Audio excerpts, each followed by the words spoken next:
Hello, I'm Isidoros Parlamas, and thank you for joining me.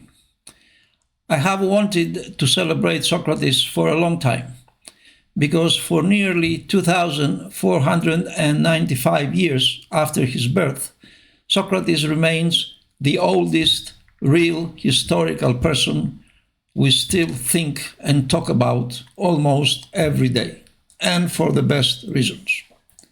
Let us celebrate Socrates then, a figure whose presence endures not through legend or miracle, but through the living practice of questioning.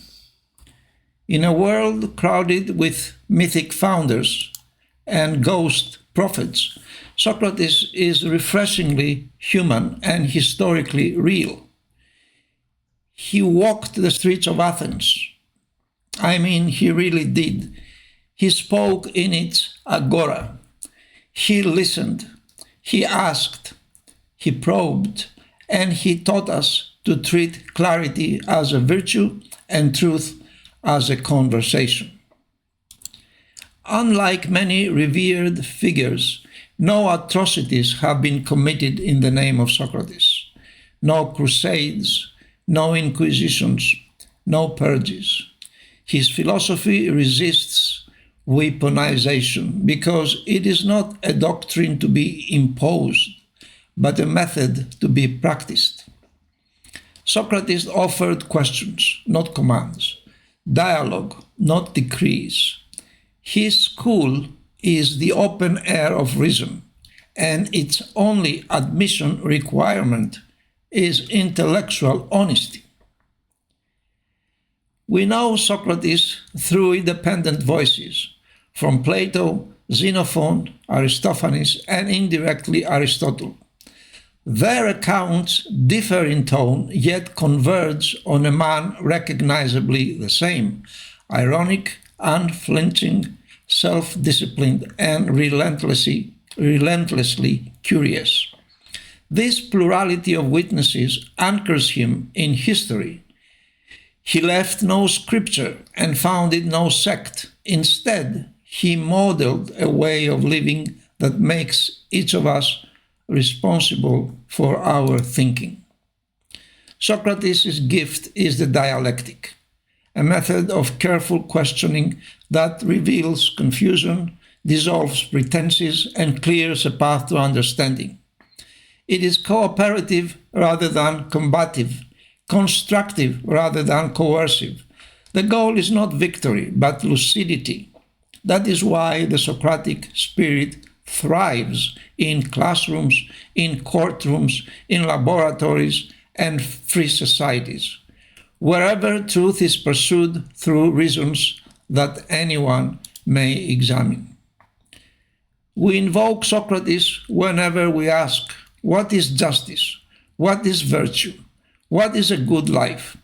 His questions are perennial because they are human. They accompany our private decisions and our public debates. To act without examining ourselves is to live beneath our capacity. To examine together is to become, in some small way, wiser and freer. Socrates did not tell us what to think. He taught us how to think and why it matters. When Athens condemned him, Socrates refused to save himself by abandoning his principles. He accepted the law even unto death, not because the city was right, but because he would not repay injustice with injustice. His calm obedience was not submission to power, but fidelity to reason. His final lesson that philosophy is a way of life. Nearly 2,495 years on, the Socratic call remains urgent. Know yourself. Seek clarity. Prefer dialogue to dogma. In an age of noise, his method is a discipline of attention. In an age of outrage, his temper is a model of patience.